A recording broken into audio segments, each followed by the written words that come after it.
Hi everyone, I hope you can hear me, right? If you can, just give an notice, right, to the chat, right?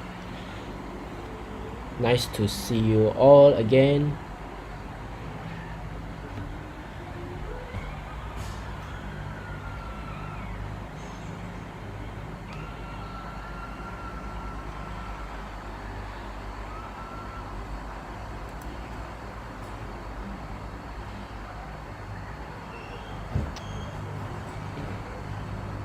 All right, okay.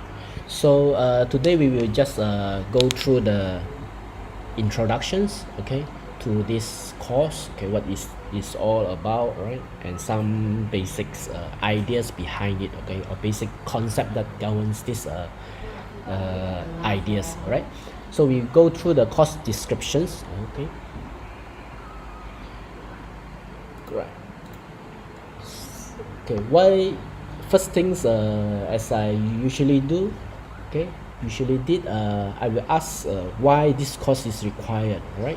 So as I just browse through some readings, okay, then I saw one of this speech, okay, by the presidents of ASHRAE. Okay, if you know what is ASHRAE, it's American Society of Heat Refrigerations and air conditionings, right? So you can see that even though in the aircon societies as well, okay, you can see that the presidents now, this video is just published in July, right? And you can see that their new themes, okay, for this year is digital lighthouse and industry 4.0. Okay, so what happened is that we would come across this industry 4.0 quite often lately, right? Especially this last, I think, 3 years back in Malaysia, okay, but maybe 5 or 6 years in other countries, right? So this is a kind of a stage where they start to promote, okay, into these directions, okay, of digitize most of the things, right? So in Malaysia's perspective itself, you can see that productions line and building services, okay, that building services actually includes in a building mechanical system will includes air conditioning, plumbing, right, the firefightings and others service, right, the water sanitaries and so on, right? So all these services are actually nowadays slowly shifting towards automations, okay, and becoming more data driven, meaning to say we intend to collect more data from all this process, okay. For example, a simple aircon nowadays, we will start to see uh, the informations collected being logged, okay, what is the temperature of the room and so on, right? So this industry automations basically is a foundations component, okay, of manufacturing and process control that actually drive this so-called industry 4.0, the smart manufacturing, okay, and also the automated robotics, okay. Therefore, this course again will be important, okay, maybe not now, okay, but for sure it might be useful for you someday, okay, if you are in this particular field of maybe manufacturing, right, or maybe the building services, right, where it's give you some understanding about the basic principles of the industry automations, what is the hardware, the software, okay, throughout this past maybe 40, 50 years, right? And also the industrial robots, right? Just basic ideas of it. Okay, so about this course, right? So this course will have a little bit of maths, okay, a little bit of theory, a little bit of CAD, and then also some programming, right? So basically, the course itself provides you the fundamentals, again, as I mentioned repeatedly, okay, just a concept of what is industrial automations, right, and how it can be applied, okay, to control a simple systems. The most common systems that being used in the industry nowadays is the electro pneumatic and hydraulic, right? That is the prime movers of a factories or manufacturing process, right? So this course objective will have the basic concepts, then also the industry standards, equipment, and the manufacturing setup, right? Then the last part would be the PLC programming, okay, to sort of control these things. Right?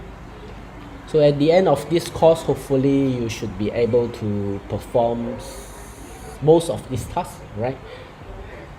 Okay, and we would see that attendance again is mandatory. All right, so what you need to do is just attend this session so that you can ask questions, okay? Or if your internet line is not good, okay, or you oversleep or whatever it is, then you can rewatch later, right? But make sure you sign into the attendance, right? The attendance already given in the Google Classroom, right? Just click it, and the links should expire by, I think, 3 or 4 weeks, right? 3 or 4 weeks. So make sure you attend it as soon as possible, right? So here you will see that at first we will have 6 course of outcome, okay? 6 course outcome. That first we have the basic understandings. From there we try to recognize, okay, to identify the needs and opportunities for any automations in different industry applications, right? And that would address the so-called PO7, okay, that related to environment and society, okay? Then we would have other course outcome that are more, I would say, more theoretical, more programmable, right? Where you would deal with software probably, okay, and also trying to designs, okay. So you have the PO3 a lot, right, which includes selections, okay, just to select, okay, able to explain, okay, then draw the automation circuits, okay, as a communication tools to different engineers or disciplines, right? Then develops a simple program, right, basic program, and finally able to apply it, right, for a simple smart automated system, right, through all these exposures to different related technologies. So here are the reference, okay. You can see that the highlighted one, okay, by Manesis, okay, would be our main text, right? The rest you can also refer, right?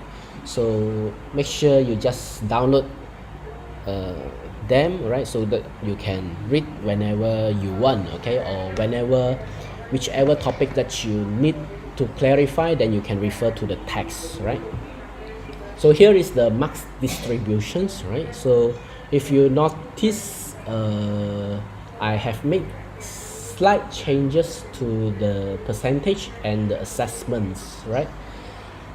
Here again the number of assessment methods remain the same. We have quiz, right, just a basic objective that you have tried before in the previous semesters, right? You have simple quiz, okay. Then we have tests, probably 20% for the test that may covers maybe one test only, right? Depends on the situations of these restrictions, movement restrictions. If we are allowed to move back to the universities for the final exam, then we may have more than one test, all right? But if the situation doesn't allow us to move back, then we will stick to one test, okay, and then there would be maybe 2 additional tests to to cover these final exams, right? So we will see how we can do this. Okay, then in the assignment part, okay, I have break them into two. Okay, one is the paper assignment and the second one would be the laboratory assignments. Okay, as you have seen previously, I only put assignment and then lab. All right, but then I think due to the loads and other things, I better separate it such that labs, when you produce the codings, the report, that would be an assignment as well, right? Instead of doing mainly on one report as a lab and so on, right? So lab 20%, and then you have one paper assignments 10%. Okay. So these are the cost structures. Okay, it will range from chapter 1 until chapter 6. Okay, we would try to cover as fast as possible so that you have ample time to prepare for other things. Okay, I know if it goes online, you would need self-disciplines, right, to actually run through all these things on your own. All right, and also you will have difficulty or lack of motivations without your friends sitting next to you, okay, going class together to you with you, right? So that kind of situation change and cause this kind of invisible difficulties, okay, to you, okay, mentally, right?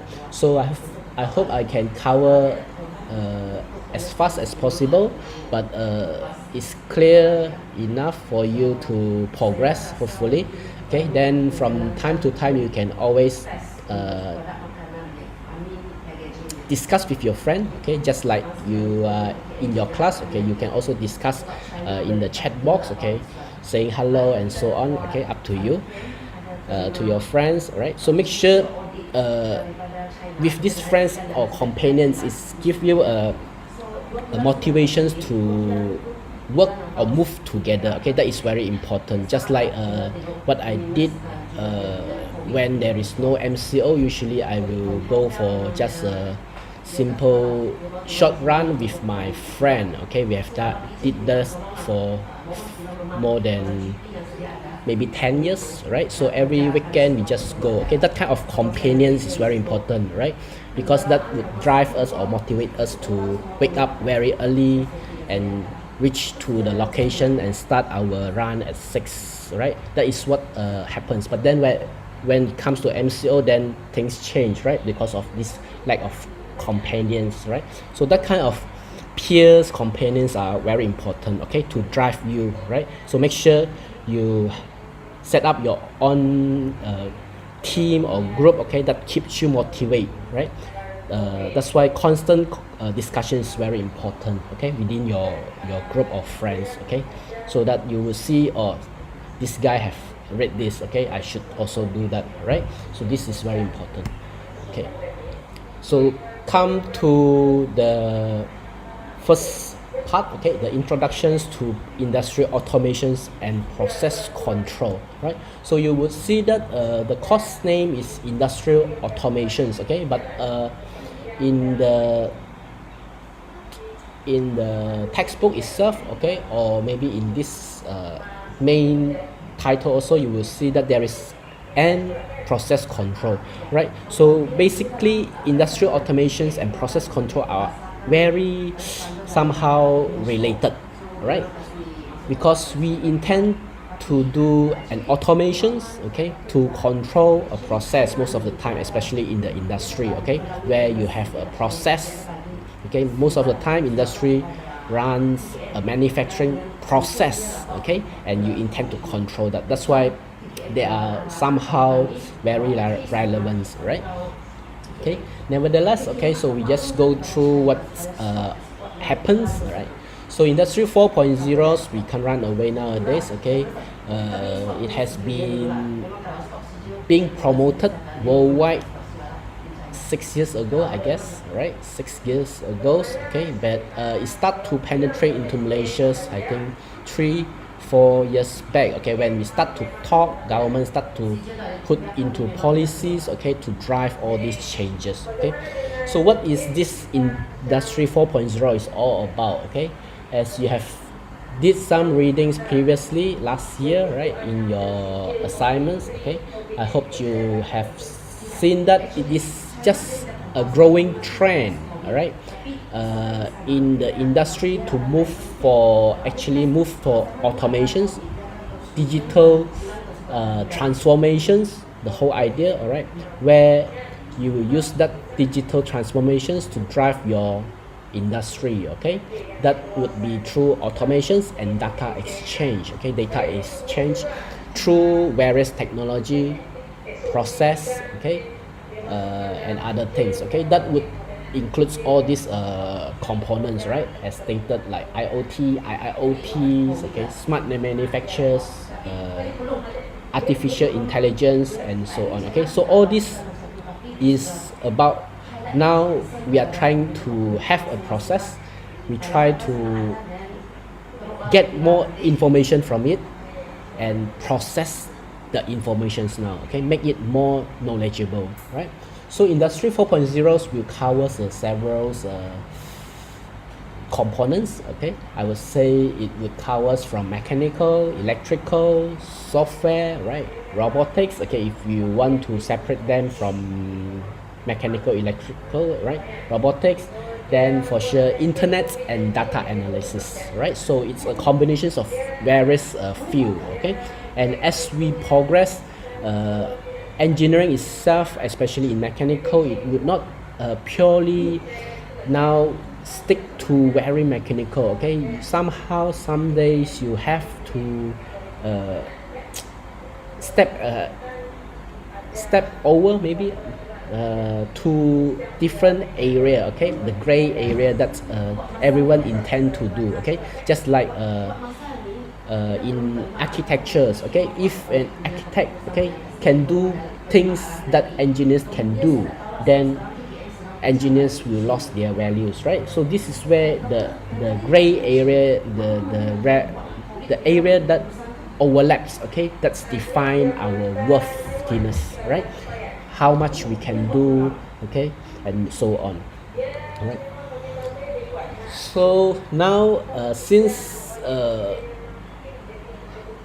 the IR 4.0 started 6 years back, okay, then for sure IR 5.0 has been envisioned. Okay, so this is the progress of human, especially in developed country. Okay, they will actually whatever you hear in the newspaper, okay, the public actually is already matured, right? They start to promote it, right? Meaning to say, when they start to promote it, they already planning the next step, right? So there comes into the ideas of IR 5.0 into development stage. Okay, they try to form what they envisions, okay, after IR 4.0. Okay, that is how they move. Okay, just like 5G, when you heard about 5G technologies launched first in Korea, right? At that particular moment, actually they already started 6G development, okay, research and so on. Okay, that is how they progress. Okay, human progress. Okay, in order to fight for the market dominance. Okay, and so on. Right. So that drive is very important. Right. So as we can see, the IR 1.0 is mainly mechanical, very mechanical. All right. Then it slowly, when we come into electrical to helps us to control, then it drive another kind of revolutions. Okay, IR 2.0. Okay, then when electronics become a more prominent part, okay, in around 1969 and so on, okay, where we have the first PLC, first programmable logic controller at that particular time, then we kickstart or start to move into the IR 3.0. Okay, so it's just a growing trend, okay, that we don't have a clear cut of date. Okay, then now we have envisions that with the framework or infrastructure of internet, okay, facilities, okay, then this would become the IR 4.0, okay, where most of the data now you can collect, okay, instead of just use it directly to run, okay. Now we want it to collect more data, okay, so that the machines can learn more faster, okay, more intelligence, okay, to drive our our goal, right, in the IR 4.0. So what about the futures? Okay, so once we have set up all these enough informations, okay, through the data in the internet and so on, okay, then they would have this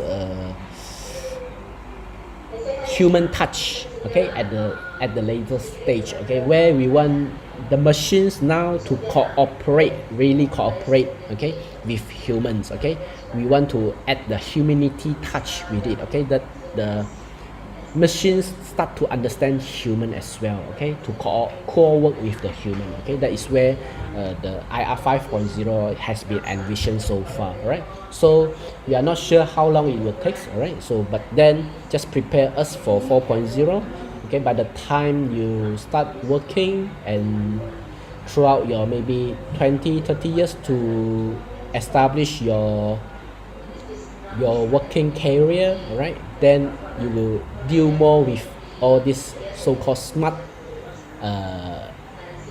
devices, okay. Everything when we call smart, okay, just like previously when we have smartphone, then everything we put I at the front and so on, right? So this is how the market or what is actually happens, right? So this is the IR 5.0, right? And as we can see or compare with the 4.0, is just the additionals of human touch in between, right? So this is how we can prepare ourselves, okay? When we step into 4.0, we also have to think, okay, what next, right? And once we have this data sufficiently large enough, okay, then these ideas of customizations and personalizations are has, I would say, become realities, okay, because everyone wants something special, okay. That is the human touch, the humanity part, okay. Just like I have a glass, right? So I have glass and I keep using it because I would say I like it, right? So that personal touch is very important. So as the industry progress, if possible, we want to customize such that everything fit, okay, to the human. Just like recent years, I think 1 or 2 years back, right?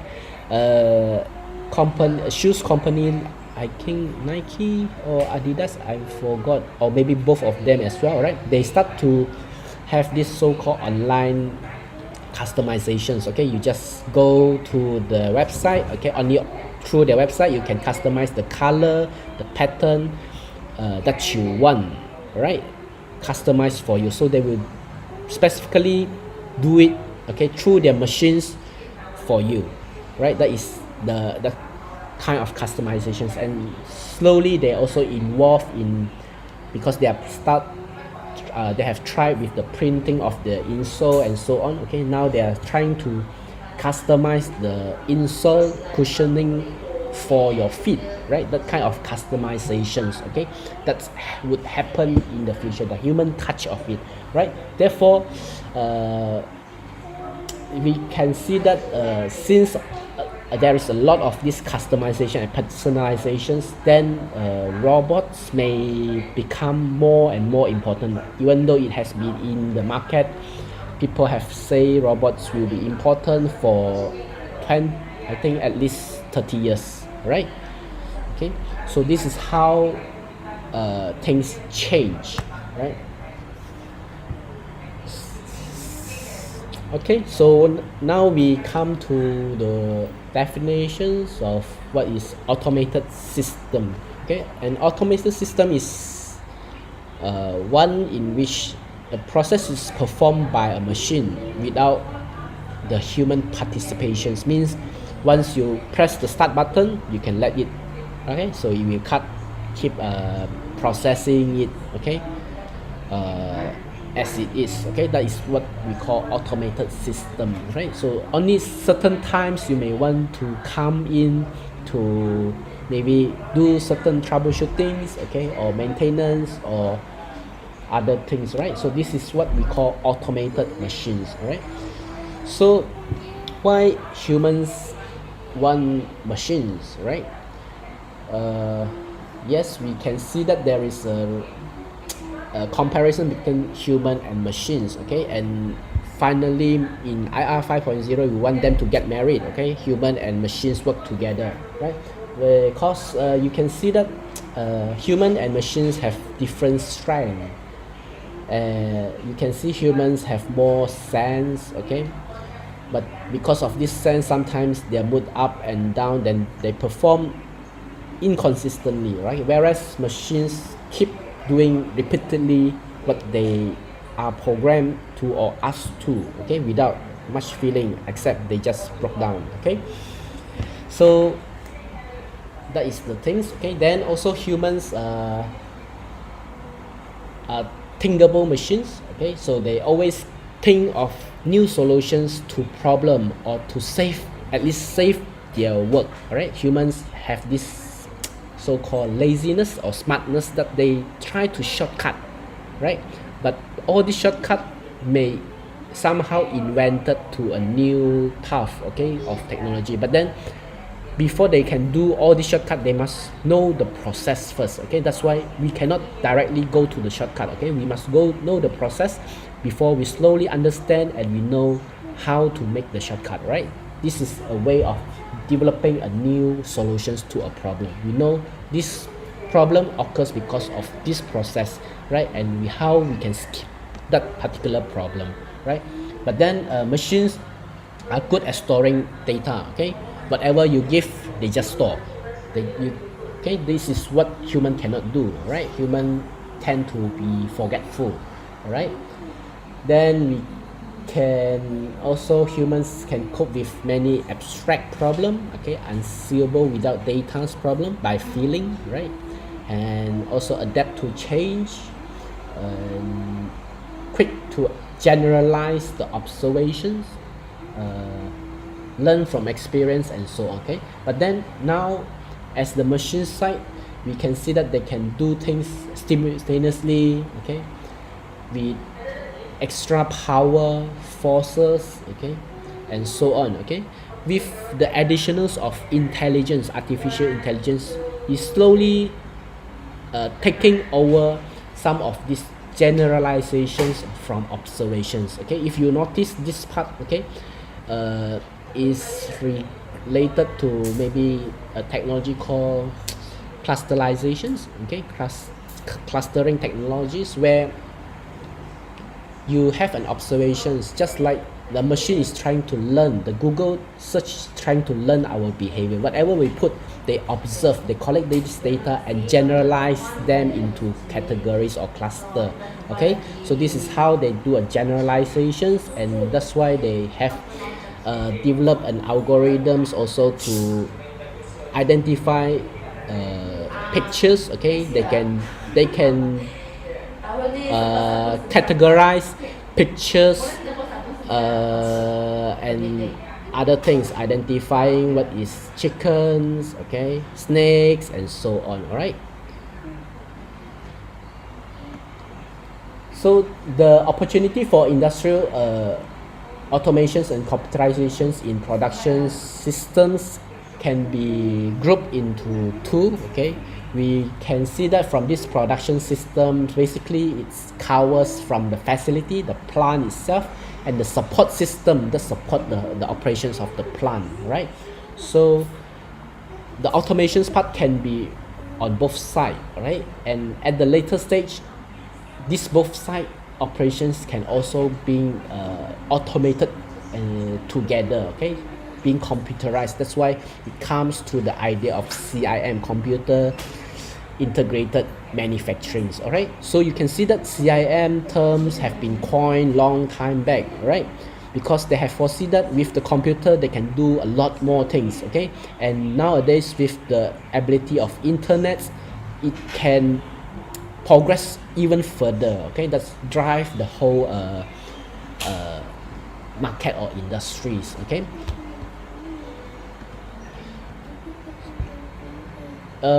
In this reference, okay, by Dr. Grover's, okay, it has categorized the automations into 3 types, okay? The first one, the fixed automations. The second one, the flexible automations, which lies in between the fixed and the programmable, and the last one is the programmable automations, okay?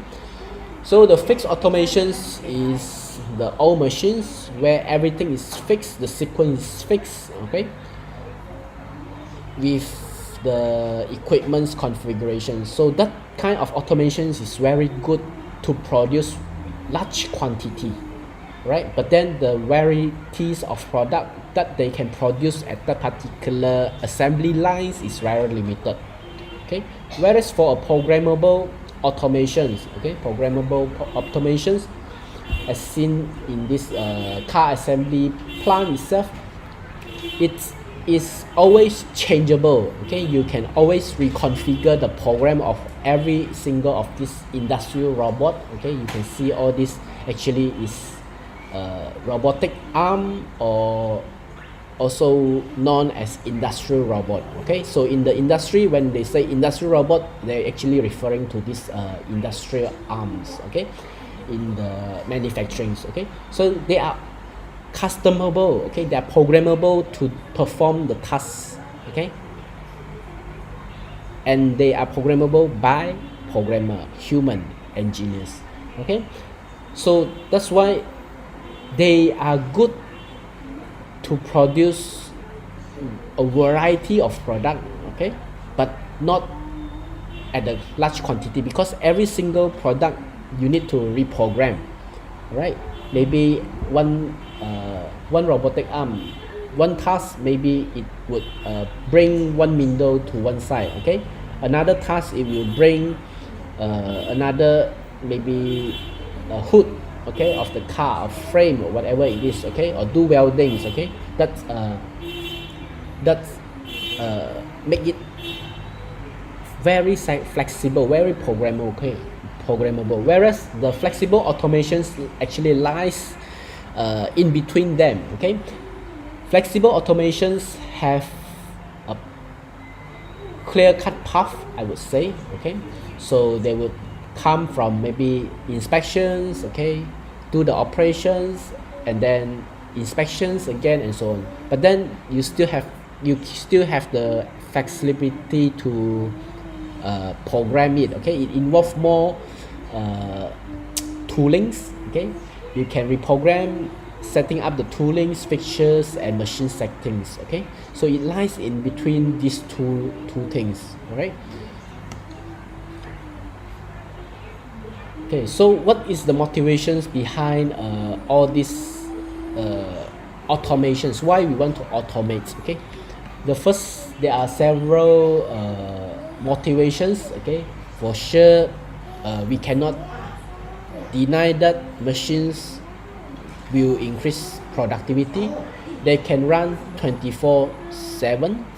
Okay, except breakdown time. Right. So this will for sure increase productivity. At the same time, nowadays, even especially in developed country, even in Malaysia, we have this problem like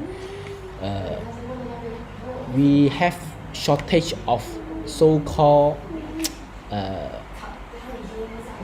workers, okay, in the area of hard job, okay, where it require strength, okay, means you need human hand and so on, right? So this would actually helps in, okay, as most of the country progress, then we would want to just sit in the office and see and control, right? So that's why we have this so-called automations to increase the productivity. Then at the same time, it would reduce cost, okay, because yes, we will reduce the labor cost, okay, and and also reduce the manufacturing lead time, okay, the time for it to wait, okay, in between one process to the other, right? Because if you need human, you have to wait for the human to work to bring one things to the other, just like postage, right? So during this COVID, we will feel that postage is very slow, okay, because it depends heavily on human to deliver, right?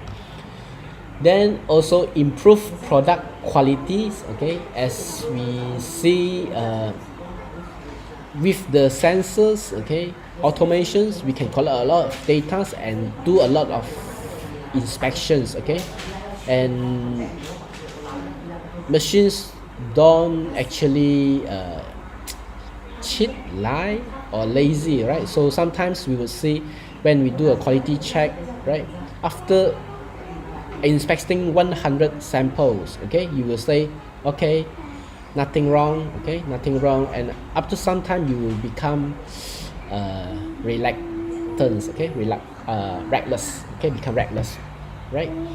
Whereas machines will perform accordingly, okay, because they just keep checking, okay, this is the template, I must check according to this template, right? Then also the worker safety, okay, improve raw material utilizations, okay, utilizations means reduce waste, okay, when we reduce waste, we will actually reduce this terms called buy to fly ratio, okay, buy to fly ratio actually is a term mainly used in aerospace, okay, where they try to measure what is the weight of the raw material divided by the final product, right? So if your raw material is a lot, okay, but your final products is only maybe, in order, let's say, in order to produce one part, okay, that part only 1 kilogram, but you need a big block, okay, of 10 kilograms, so it will have a lot of waste, okay. So these automations will, okay, somehow reduce the buy to fly ratio, and finally reductions of energy consumptions, okay. These are the maybe the main motivations behind why people or industry shift to automations, right? There are approaches, okay, for automations project, okay. So first one is the USA principles, where when we want to embark on an automations project, we would want to understand the existing process first, okay. Then as a human, as I say, once you understand the whole process, then you would now find a shortcut, okay, you simplify the process, okay. Once you able to simplify the process, then you would start to think that how you can make it simple enough that you can use machine to automate it, okay. This is the principle of USA, right?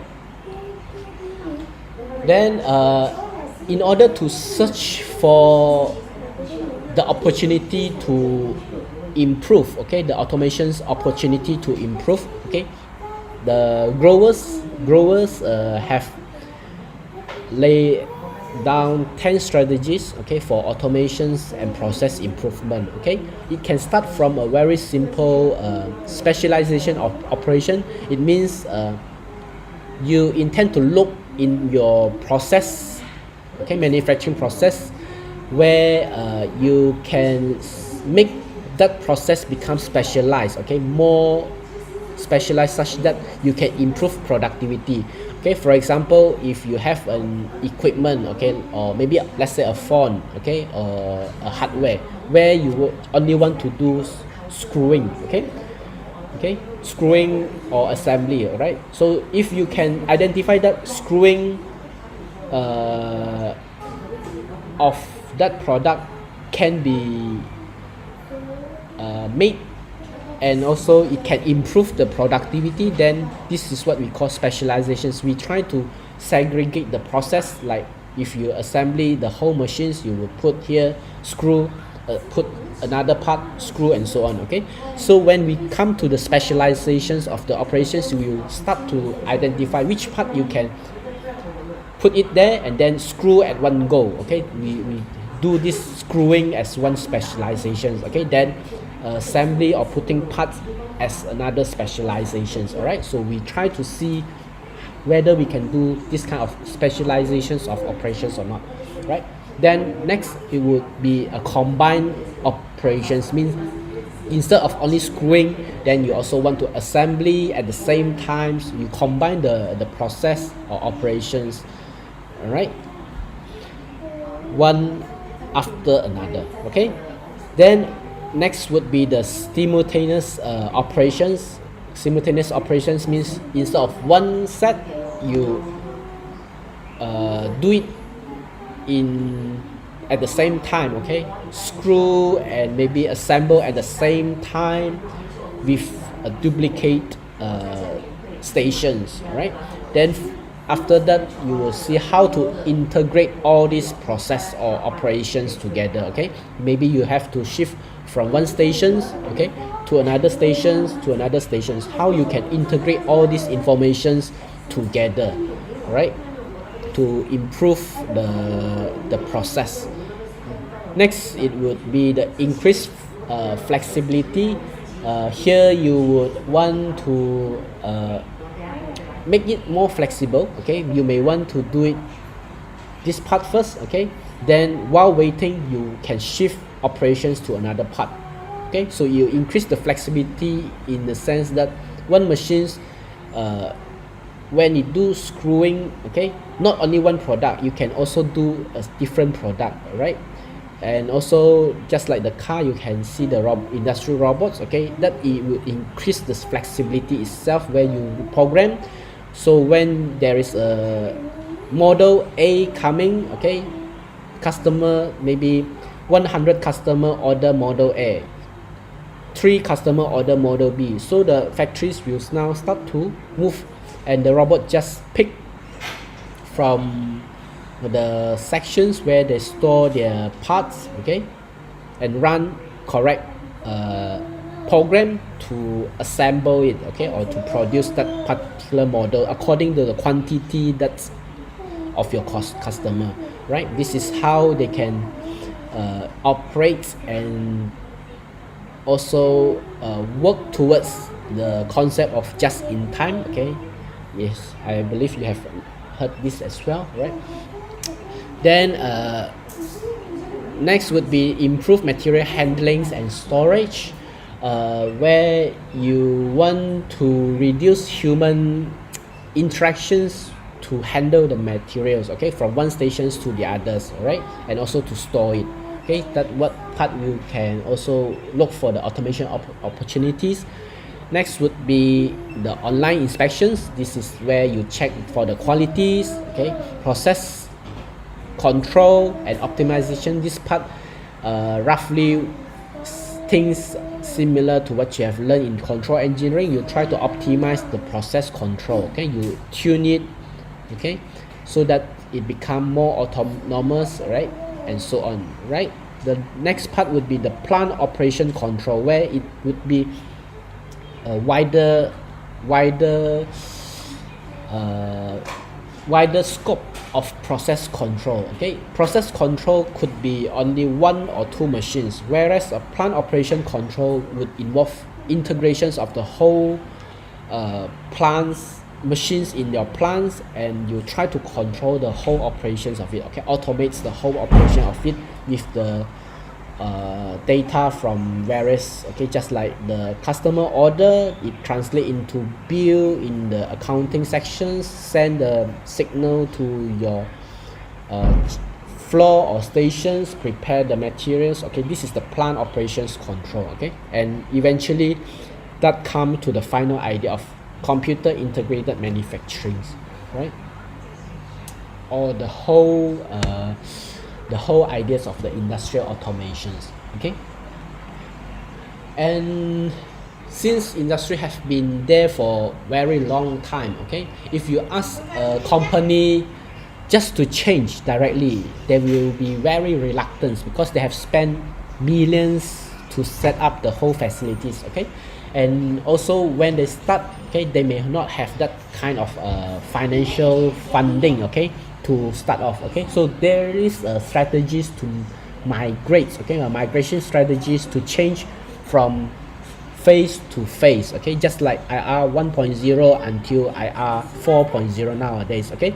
So the concept or the path are very similar, okay? First you would do something with the IR 1.0, 2.0, you would do manual productions, okay? So you can see at the top, okay? In the phase 1, you will just have workstations, human doing testing, okay? This would be in the lab base, okay? Then slowly in the very simple productions factories, okay?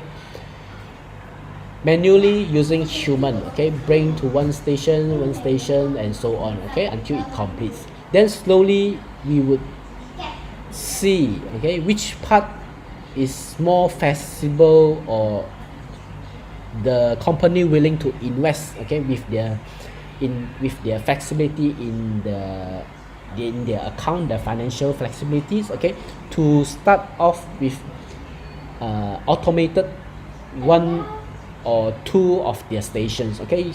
So if this requires a lot of workers, okay, and it always cause problem, then maybe we can start with that, okay, if the cost allows, okay? So we will start with to automate one or two machines, okay? So you have automated workstations where things comes out, human handle it, okay? Things come out, human handle it, and so on, right? So slowly from this, and then later on it comes to the integrated phase 3, okay, where we try to integrate the whole process. We reduce the human to do the transferring, right? So this is the whole process, right, of migrating from a very simple manufacturing flow to a more integrated or automated manufacturing flow, right? Here is the basic components of automation systems. We can somehow categorize them into a few, right? So basically there is a motor, actuators. They are the prime mover, the moving components, okay, that drive a process, okay? Because in the process you may want to do human work, okay? Human work always deal with hand, right?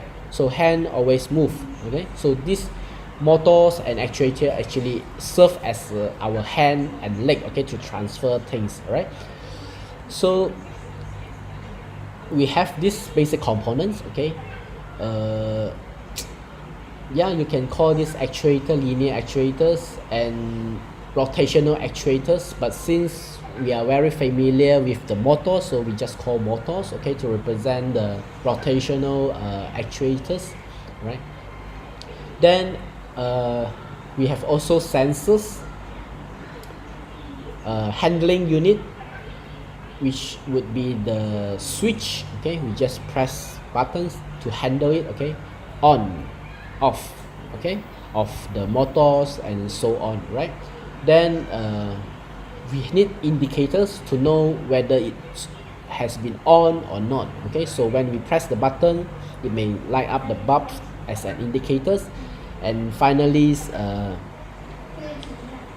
control units, okay, that would synchronize or control of this whole particular automation systems.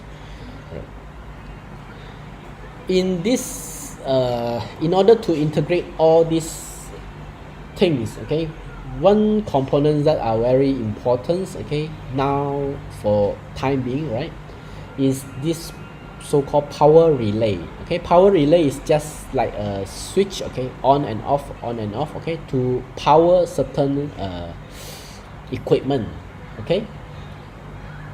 So here we would need the logic control, okay? I believe you also learn logic design as well in micro P, okay, with 1, 0 and so on. So logical statement like if, and, or, then would be relevant, okay, from here, so that you will know that once you press one button, okay, so what happens, okay, which operations or which equipment should operate, okay, what they should do, okay, until which limit, okay. This is how we envision the automations first, okay.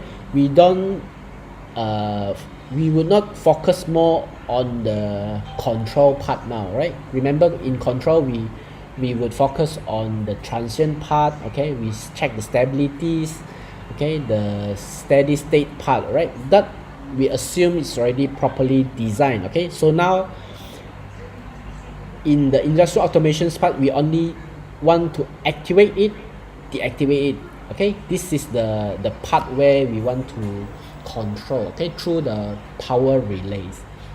Okay, so you can see the difference between automatic control and industrial automations control, okay. So automatic control would be the process control or the continuous control, okay, that you have learned in control engineering, right? The sensors, the level, okay, the controller, okay, maybe a PID controller and so on, right?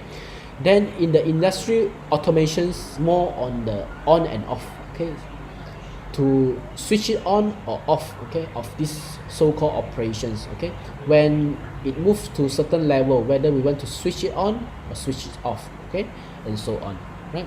So basically there is also a gray area or overlapping scope in between them, okay. Anyway, right, the industrial automation is in a wider scope, okay, that cover things that being implemented to do automatic operations, right, in the industry process, okay. And this PLC, okay, programmable logic controller, would be the heart of this industrial automation at time being, okay, okay. It is referring to a computational device, a small device that designed to operate in the industrial environment. It is specifically designed for industrial environment, okay, in the hot or harsh environment, okay. You can configure it, right? So this is how it looks like, okay. In a control room, okay, you will see a screen with many buttons, indicators, okay. So when you open up this cabinet, you will see a lot of power relay actually, okay. There are relays, okay, in between them that they stack into rows, okay, and this is their brain, okay. So they will be stacking multiples of brains, and all these PLCs later on they can communicate between PLCs as well, okay. That's why you will see this whole control room, okay. So this is the PLC where you can program it, okay, through software for sure nowadays, right? And previously you just need to program it using buttons here, okay, but now it becomes programmable in the computer itself, right? So why I say it's the heart of the industrial automation at time being is because industry already used this PLC for many years, okay, since 1970s to 80s, okay. Imagine it has been 40 years at least, okay. So industry have built upon it, okay. In order for them to replace with computer, it would be a hard job, okay, unless they are setting up everything from zero, okay. But then when they setting up everything from zero, then there is these questions come to their mind, okay. The PLC makers will tell them, is it reliable for industry, okay. Just imagine how many times, okay, you change or upgrade your OS, okay, operating system of your computer. How many times you change computer, right? For me, I've changed computers, I think very regularly, maybe around 5 years once, okay, 4 to 5 years once, okay. So you can see the changing will affect the whole operations. But then if for industries, okay, or for factories, you don't want to change every 5 years, okay. Windows license comes in, expired, okay. Even Windows support, okay. Some companies, they still using Windows 95, Windows 97, okay, because once they stuck to that operations, they don't want to change, because when it change, it involve a lot of cost, okay, because once they change to another OS, okay, just like you are upgrading Windows 97 to Windows 10, okay, for example, then the hardware jump, okay, and the support of drivers, everything changed, meaning to say you have to look back to your supplier, okay, that support your equipment maybe 20-30 years back, okay, to find you a driver, okay, that support Windows 10. It may be even maybe the manufacturer or the producer of that may be out of business, right? So this is why PLCs are still very strong at this time, okay. But then microcontroller and microprocessor, yes, they are coming in, okay, slowly, especially with this Arduino board, the ATmega 328 is just like and the Raspberry Pi and so on. So they become a starting or the infancy part, okay, where they start to bring this convenience to program, okay, to the young people, okay. This is the way of they shift the industry, okay. They bring it down the cost, okay. They put it to every single students, especially in the primary if they can, okay, so that they start to program it and get used to it, okay. Imagine if you start to play with Arduino since age 10, okay, by the time you graduate, okay, in your from the universities, it will be 15 years of experience playing with that code, okay. So in order for you to shift, it would be hard now, okay. If you now easily program an Arduino chip, okay, and then you tell when you work you have to program using PLC, then it will be a challenge for them now, right? So this is where it would play a very important role to shift, okay, to develop a young people, okay, to shift, okay, together with the industries, okay. So when they come to the market, when they become the supervisor, the investors later on, okay, then they will not think about PLC. They will think about something more advanced, okay. They are willing to invest more, okay, on all these microcontroller and microprocessors. All right, so you can see the difference between all these PLC, microcontroller and processors here, right, on your own. Right. So the concept of industrial automations again consists of three main categories, okay. We want the actuators, okay, to serve as our hand and leg, right. Then we want our eye, okay, or the sensors to serve as our eye, okay, to monitor, to inspect our work, okay. And then we need a brain, okay, to process and to coordinate all these things. If the things doesn't work right, you should stop, okay, and do some changes to it, right. So this is the basic elements of an automated system, okay, because we are intended to somehow mimic or replace work of a human, okay. Actually not human, it's just a process, because if you come across this PDCA cycle, it's a management tools, okay, that has been used, okay, frequently, okay. So what is this PDCA? Is you plan, you do, you check and act, okay. It's just similar to this, okay. you plan in your brain, okay, this is the instruction from your software, okay, to do this work, okay, then you do it with your actuator, then you check it with your sensor, and then you come back to react or to act, okay, accordingly. So this is the cycle of PDCA. All right, so here are a few examples of industrial automations. Okay, you can see that there is an automatic filling of tank in a very big tank, okay, which one to fill first, okay, what to do when it reach the limit, and so on, right? Then also there is intersections traffic lights, okay, which one should stop, should go green, should go red, and so on, okay, and what is the time, and so on, right?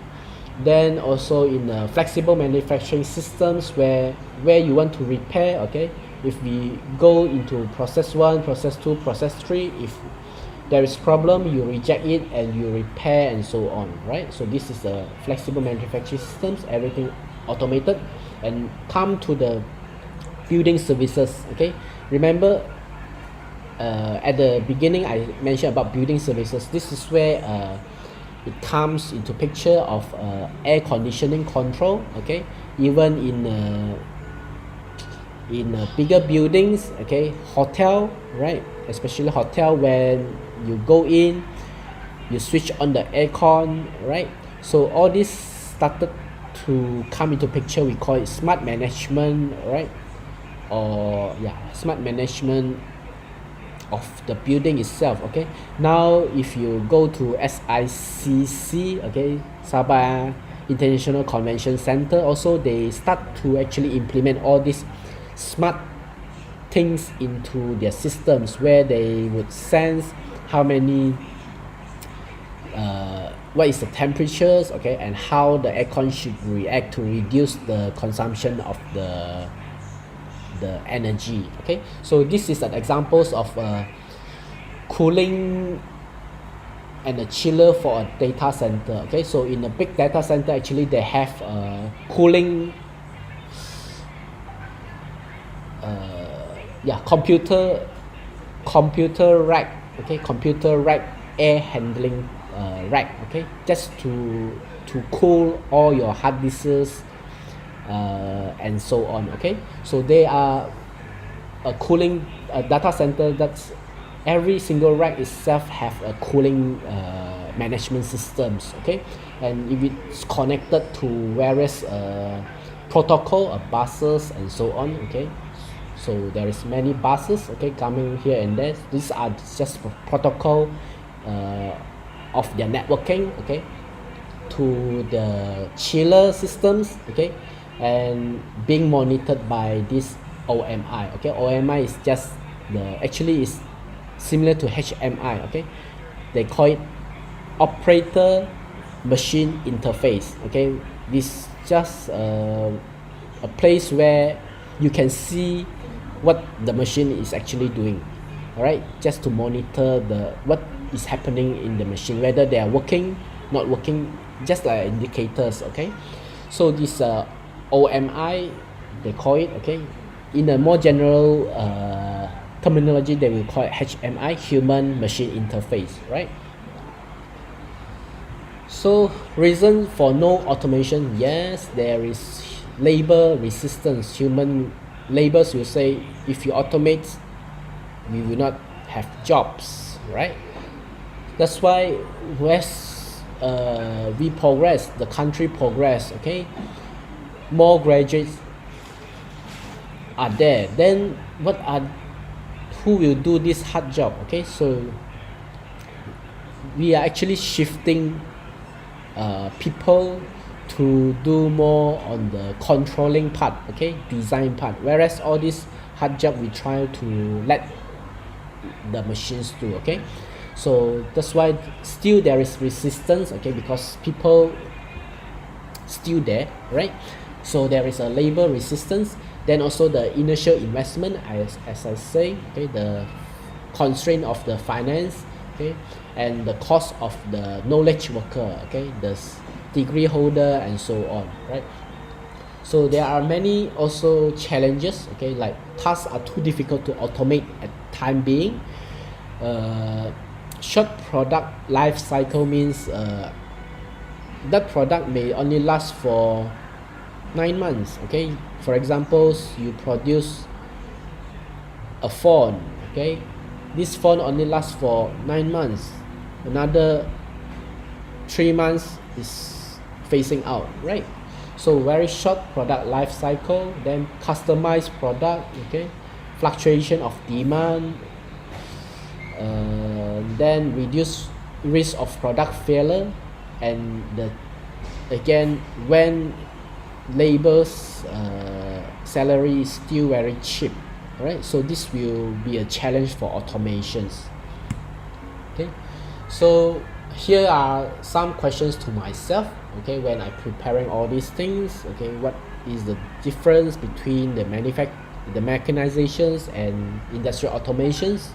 Okay, then also what is the role of mechanical engineer, okay, versus others? Okay, so these are the questions to myself and also questions for you to reflect, right? So what is your strength, okay, as a mechanical engineer? Okay, how you can play your role in this so-called industrial automations, which maybe you may think that it should be handled by electrical or E&E engineers better. Okay, when it comes to process control, maybe chemical engineers students or graduates are more better. So where are we? Okay, so we have to find our strength, okay, in terms of applications where we can apply which equipment that we are more familiar with, especially dealing with fluid, thermal, right? So this field we can always fight with chemical engineering students or graduates, and then with a little bit of knowledge of automations we can actually I would say not supervise, at least check, okay, the work of the design of E&E graduates in the later stage. Okay, because when we work in the systems, we have to have these understandings that everyone play a role. Okay, E&E they may be good at the programming or maybe designing of the circuit, chemical maybe the process part, then mechanical will stand in between where how to actually mechanize all this process. They design a process, but which motor, which actuator, which bearings and other things to fit in to serve this purpose, to connect them together, right? This is where your roles come in, and by understanding all these things, you would be able to communicate better and check whether you will understand, like, I want this start first, okay, and then it will stop here and so on. So it would create or brings you some advantages somehow in getting things done better, right? So challenge myself, right? First, always reflect, read more, listen, then think before you act. Okay, so this is the flows. I believe now at the 4th year you will start to I would not say relax, but then you will be at almost like the end of your education's career. Okay, you have been studied since year 5, okay, until now maybe 23, right, or 24. So imagine how many years you spend studying. Okay, so now it's almost there that you step out to be independent, okay, to work. Okay, so how or which directions you want to move. Okay, so that's require you to always reflect, okay, where to move, okay, and how to adapt to all these changes. Okay, then in order to reflect, you have to keep yourself abreast, read more, listen more, okay, because you also listen to not rumors, okay, just listen more to maybe to people that have been working based on their experience, okay, listen more, okay, then think, okay, based on all these things, where can you move maybe in 10 years, 5 years, okay, and act accordingly, right? So now, what if it is not the right actions after you take it, okay? You never try, you never roll, right? So that is why don't worry about this, okay? So if you want some motivations, you can try to search for this book, or if you are lazy to read books, then you can just search for this title in YouTube, okay? They already make videos about this, right? If you haven't gone through this, right? Now, how this pandemics actually have affected me, okay, or you, okay, and based on this pandemics, what you can do and what you cannot do, okay. So if you cannot do, whether you can do something to change it or not, okay, or if you can do, can you do more to strengthen your career or not, right? So this is how we can start to think, okay, as an independent individual after you graduate, okay. So here is your first assignment, right? Okay, a short paper, 10%, okay. You will have about 1 month, 4 weeks, okay, to complete. The due date is 13 November, right? So this would address directly to the CEO number 1, ability to recognize the need and opportunity for automations, all right? So what you need to do is to write a short paper, okay, maybe 3 pages, 4 pages of paper, right? So you can just download one template of paper, research paper, or whatever it is, okay. Just write. The titles is already almost fixed, okay. You can say effect of COVID-19 pandemics on digital transformation and automation in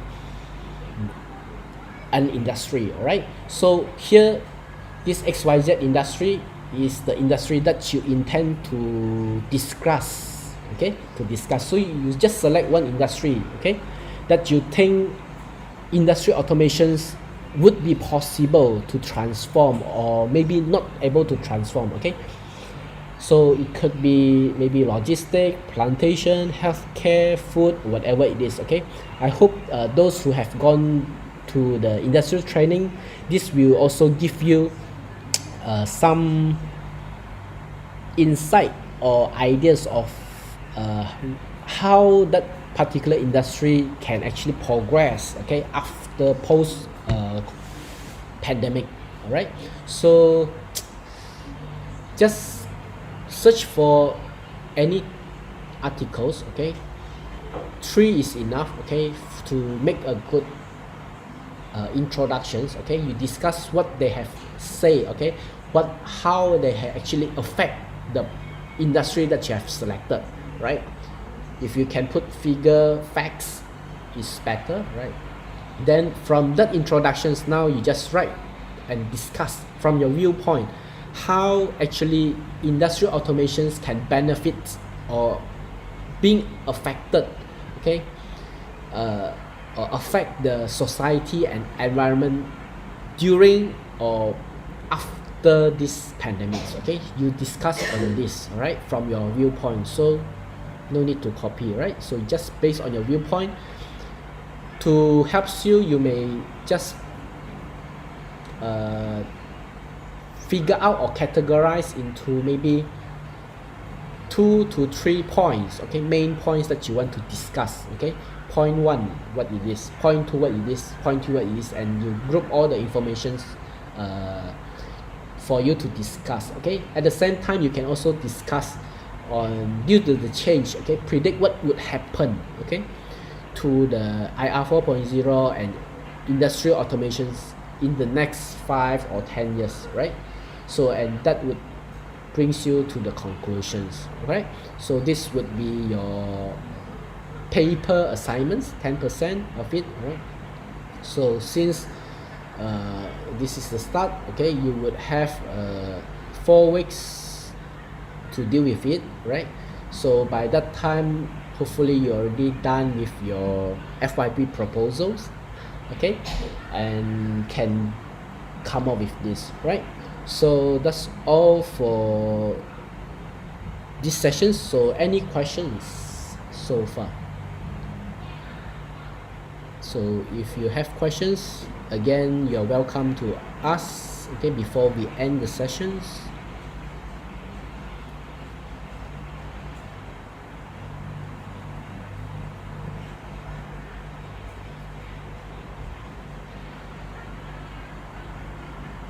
Point 4, context is set at Malaysia or any country. Up to you. You can set it in Malaysia or any country that you want. Okay, I guess most of the informations that you will get would be from other country, right? So unless you are reading news from Malaysia, then you will get the context in Malaysia. So it's up to you. Okay, as long as you have sufficient informations to prepare yourself, okay, not only for this assignment but prepare yourself in the future, right? After you graduate, where you want to head on.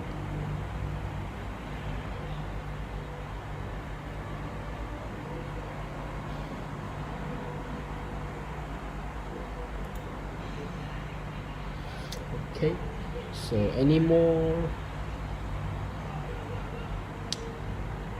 So if you don't have questions, we will end these sessions and see you again in the next sessions next Friday. Okay, for time being, I haven't set any tutorials time. Okay, so we would stick to the lecture first, right? And then from maybe later on we will set additional time to see on the lab part, right? Yes, our automation class will be on every Friday morning unless it clash with your other subject. Okay, then you should let me know. Okay, for time being, Friday morning.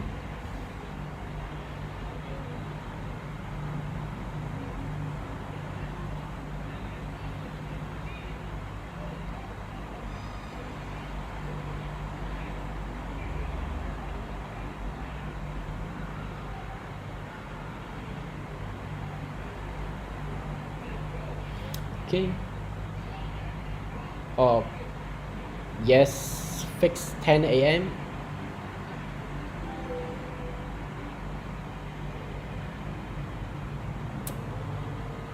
Okay. So feel free to suggest if you think that this time is not good, right? So that's all for this week. Stay safe, everyone, and see you again. Bye.